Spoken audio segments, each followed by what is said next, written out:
बहू साक्षी के पैदा होते ही उसकी मां गुजर जाती है, जिसके बाद उसके पिता आलोकनाथ अकेले ही उसका पालन पोषण करते हैं।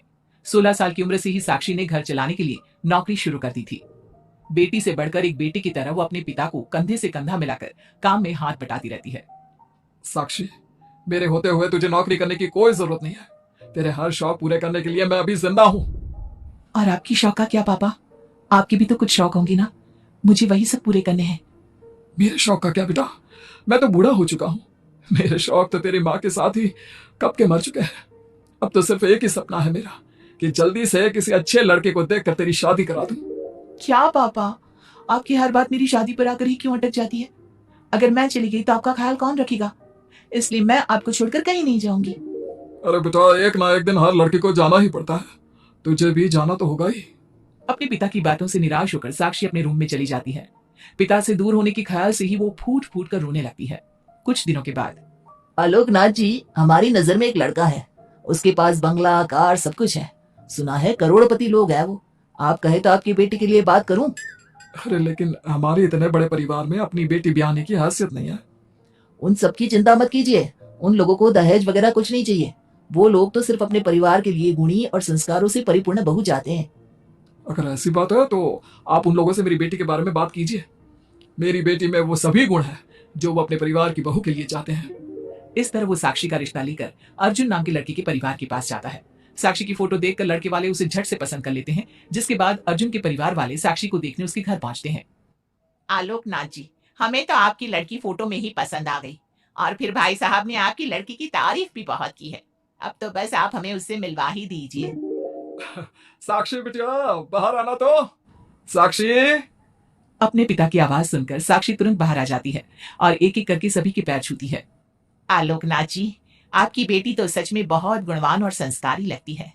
बिटिया, क्या क्या शौक है तुम्हारे? पापा, और अपनी जरूरतें पूरी करने के अलावा मेरे और कोई शौक नहीं है। आपने अपनी लड़की को सच में बहुत अच्छे संस्कार दिए हैं भाई साहब। इसे अपने घर की बहू बनाना तो हमारे लिए सौभाग्य की बात होगी। इस तरह सबकी राजी खुशी से अर्जुन और साक्षी की शादी भी हो जाती है।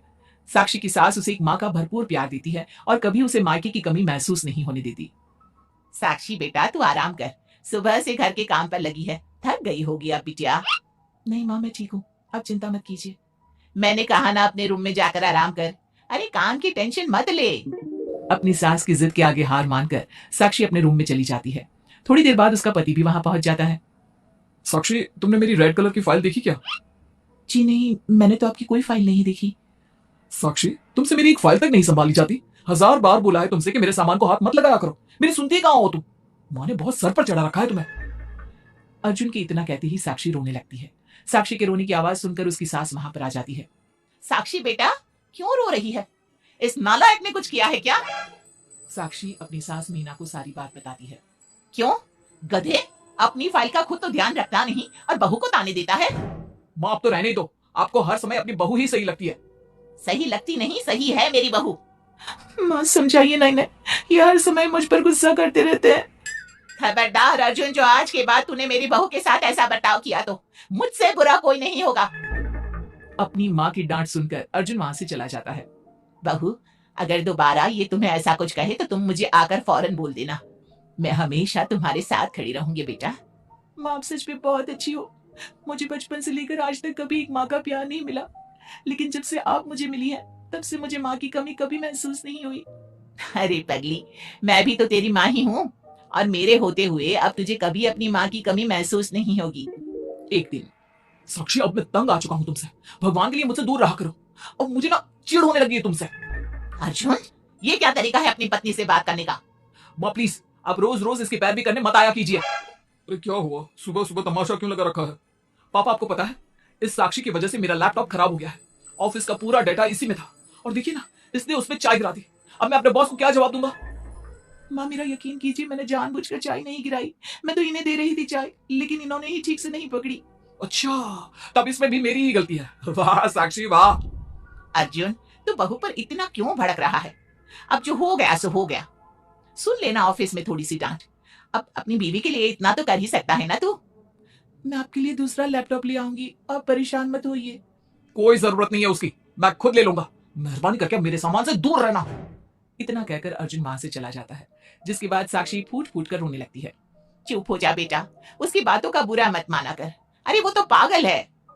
मीना के इतना कहते ही साक्षी उसे कसकर गले लगा लेती है। माँ, आप नहीं होती तो मेरा क्या होता। मैं बहुत भाग्यशाली हूँ जो भगवान ने मुझे सास के रूप में मेरी माँ लौटा दी है। बेटा, जीवन में ये सब चलता ही रहता है, ऐसी बातों को दिल पर नहीं लगाना चाहिए। चल अब अपने आंसू पूछ और मेरे साथ काम में हाथ बटा। इतना बोलते ही मीना रसोई की तरफ चल देती है। साक्षी भी अपनी सास के पीछे चल देती है और सभी बातों को भूलते हुए खुशी खुशी काम पर लग जाती है। मन ही मन साक्षी अपनी सास को हर जन्म में अपनी माँ के रूप में मांगने के लिए भगवान से प्रार्थना करती रहती है। ऐसे ही दिन बीतते रहते हैं। मीना हर समय ढाल बनकर अपनी बहू के लिए खड़ी रहती। तभी एक दिन पड़ोसी, मीना, तूने अपने बेटे के लिए यह कैसी बहू चुनी है जिसकी माँ उसके पैदा होते ही गुजर गई? अरे ये तो कुलक्षणी है। ऐसों के घर का तो पानी भी नहीं पीना चाहिए और तूने उस घर से लड़की चुन ली। ये सब फालतू बातें हैं, ऐसा कुछ नहीं होता। मीना, तूने उस बिन माँ की बहू को बहुत सर पर चढ़ा कर रखा है। अभी भी वक्त है, संभाल ले उसे। कहीं ऐसा ना हो कि तेरे हाथों से फिसल जाए तेरी बहू। ये तुम लोग क्या बोल रही हो? मेरी बहू बाकी बहू जैसी नहीं है, वो तो कोहिनूर से भी कीमती है मेरे लिए। हमारा काम था तुझे समझाना। बहू को कभी भी बेटे से बढ़कर प्यार नहीं देना चाहिए, वरना उन्हें बिगड़ते देर नहीं लगती। और यहाँ तो तेरी बहू बिन माँ के पली बड़ी है। न जाने उसके बाप ने कैसे संस्कार दिए होंगे उसे। चुप करो तुम लोग, मैं अच्छे से समझती हूँ तुम लोग मुझे मेरी बहू के खिलाफ भड़काना चाहते हो। देख मीना, हम तेरी सहेलियां हैं, तुझे भड़काकर हमें कुछ नहीं मिलने वाला, लेकिन बहू को इतना सर पर चढ़ाना ठीक नहीं। हमारा काम तो सिर्फ तुझे आगाह करने का था, बाकी मानना न मानना तेरी मर्जी। चल मीना, अब हम लोग चलते हैं, तू अपना ध्यान रखियो। इतना बोलकर सभी लोग वहां से चले जाते हैं, जिसके बाद मीना घंटों तक सोच में डूब जाती है और अपने बहू के प्रति इतनी सारी बातें सुनकर कहीं ना कहीं उसके मन में भी साक्षी के लिए हीन भावना जन्म लेती है। तभी वहां पर साक्षी भी आ जाती है। माँ जी, ये लीजिए चाय। रख दे और जा। क्या हुआ माँ जी, आप कुछ उखड़ी उखड़ी सी लग रही हैं। कहा ना जा यहाँ से, एक बार में तुझे सुनाई नहीं देता क्या? अपनी सास का बदला सा व्यवहार देख साक्षी तुरंत वहां से चली जाती है। अगले दिन, बहू, आ बहू, कहाँ चली गई? साक्षी! जी जी माँ जी। ये क्या, घर इतना गंदा कैसे हो रखा है? कभी हाथ पैर भी मार लिया कर इधर उधर, वैसे तो सारा दिन घर में नाचती रहती है। मैं अभी पूरा घर अच्छे से साफ कर देती हूँ माँ जी।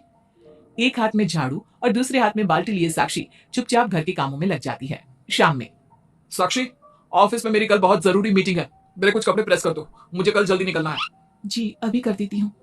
साक्षी अर्जुन के कपड़े प्रेस कर ही रही होती है, तभी उसके ससुर उसे आवाज लगा देते हैं, जिस पर वो भागते हुए उनके पास जाती है। और थोड़ी देर बाद जब रूम में आती है तो वो देखती है कि अर्जुन के कपड़े बुरी तरह से जल चुके थे। मैंने कहा था ना तुमसे कि कल ऑफिस के मीटिंग में मुझे यही कपड़े पहनने हैं, उसके बाद भी तुमने मेरे कपड़े जला दिए। मुझे माफ कर दीजिए, मुझसे गलती हो गई। ये कोई छोटी मोटी गलती नहीं है, समझ में आ रहा है तुम्हें? शोर की आवाज सुनकर अभय और मीना भी वहां पहुंच जाते हैं। क्या हुआ, तुम दोनों लड़ क्यों रहे हो? पापा देखिए ना, इसने मेरी नई शर्ट जला दी जो मैं कल मीटिंग में पहनने वाला था। तो उसे मैंने ही आवाज दी थी, इसलिए वो शायद जल्दबाजी में प्रेस का बटन बंद करना भूल गई होगी। पापा, अब आप भी माँ की तरह इसका साथ दे रहे हैं। अर्जुन, इस बार तू सही है और बहू गलत। आखिर वो इतनी लापरवाह हो कैसे सकती है? माँ जी प्लीज मुझे माफ कर दीजिए। अब तुम्हारी सजा ये है कि अभी और इसी वक्त तुम मेरे बेटे के लिए हूबहू ऐसी ही शर्ट ढूंढ कर ले आओ, जाओ। तुम्हारा दिमाग खराब हो गया है क्या? इस समय कहाँ जाएगी हमारी बहू? और अब तो सारी दुकानें भी बंद होने वाली होंगी। अगर दुकानें बंद हो भी गई होंगी तो उसे खुलवाकर मेरे बेटे के लिए शर्ट लेकर आओ। माँ रहने दीजिए, इन सब की कोई जरूरत नहीं है। पापा ठीक कह रहे हैं, इस समय कहाँ जाएगी ये? मैं कोई दूसरा शर्ट पहन लेता हूँ। मैंने जो कह दिया सो कह दिया, अब गलती इसने की है तो सुधारना भी इसे ही पड़ेगा। जाकर शर्ट लेकर आओ। मीना की बातें सुनकर साक्षी रोते हुए वहां से चली जाती है और रात के 10 बजे तक पति के लिए दुकानों पर जाकर कपड़े ढूंढती रहती है। थक हार कर करीब 12 बजे साक्षी कपड़े लेकर घर पहुंचती है। अर्जुन की ऑफिस के मीटिंग के लिए तुम्हें हूबहू वैसे ही कपड़े मिले या नहीं? ये रहे कपड़े मम्मी जी। साक्षी अपनी सास को कपड़े देकर जा ही रही थी कि मीना उसके हाथ में चोट देखती है। ये चोट कैसे लगी तुझे? पता नहीं, जल्दबाजी में शायद किसी चीज से लग गई होगी। इतनी बड़ी हो गई हो, अब अपना ध्यान रखना कब सीखोगी? आप तो जानती ही हैं माँ, मैं बिन माँ की पली बड़ी हूँ। माँ के ना होने के कारण मेरे सर पर इतनी जिम्मेदारियां थी जिन्हें निभाते निभाते मैं खुद का ख्याल रखना ही भूल गई। लेकिन आप जानती है माँ, मुझे अब भगवान से कोई गिले शिकवे नहीं है, क्योंकि भले ही उन्होंने मुझसे एक माँ छीनी है, लेकिन उन्होंने आपको मुझे दिया है और अब आप ही मेरी माँ है। इतना कहकर साक्षी वहां से चली जाती है। साक्षी की बातों को सुनकर मीना को भी अपने कहे और अपनी गलतियों पर पछतावा होने लगता है, इसलिए वो बिना खाए पिए ही सो जाती है। अगले दिन, माँ जी, कल का सारा खाना तो ऐसे ही पड़ा है, आपने अच्छे से खाना नहीं खाया था क्या? मुझे भूख नहीं थी कल। साक्षी अपनी सास के दर्द को समझ जाती है और उसका हाथ पकड़ते हुए कहती है, चलिए माँ जी, मैंने आपके लिए आपकी फेवरेट छोले भटूरे बनाए हैं। आपने कल रात से कुछ नहीं खाया था ना, इसलिए सुबह उठते ही मैंने पहले आपके लिए खाना बनाया है। खाना तो तूने भी नहीं खाया होगा ना, चल जाकर पहले तू खा ले। माँ जी, क्या हम साथ बैठकर खाना नहीं खा सकते प्लीज? बहुत दिन हो गए हैं। साक्षी के इस तरह बोलने से मीना का दिल पिघल जाता है और वो मान जाती है। साक्षी मीना के लिए खाना लगाती है, जिसका पहला निवाला मीना अपनी बहू को खिलाती है। मुझे माफ कर दे बेटा, मैं जानती हूँ पिछले कुछ दिनों से मैंने तुझे बहुत चोट पहुंचाई है, हो सके तो मुझे माफ कर देना। नहीं नहीं माँ जी, आपका पूरा हक है मुझे डांटने का। मुझे आपकी किसी भी बात का कभी बुरा नहीं लगा। अपनी सहेलियों की बातों में आकर मैंने अपने दिल में तेरे लिए नफरत पाल ली थी, लेकिन कल जब तुझे रोते बिलखते देखा तो मेरी ममता फिर से लौट आई। मुझे माफ कर दे बेटा, मैं एक अच्छी सास नहीं बन सकी। किसने कहा आपसे कि आप अच्छी सास नहीं है? आप तो वर्ल्ड की बेस्ट सास हो, और सच कहूं उससे भी बढ़कर बेस्ट बेस्ट बेस्ट बेस्ट मेरी माँ हो आप। इतना कहकर साक्षी अपनी सास को गले लगा लेती है और उसके बाद दोनों पहले की ही तरह हंसी खुशी साथ रहने लगते हैं।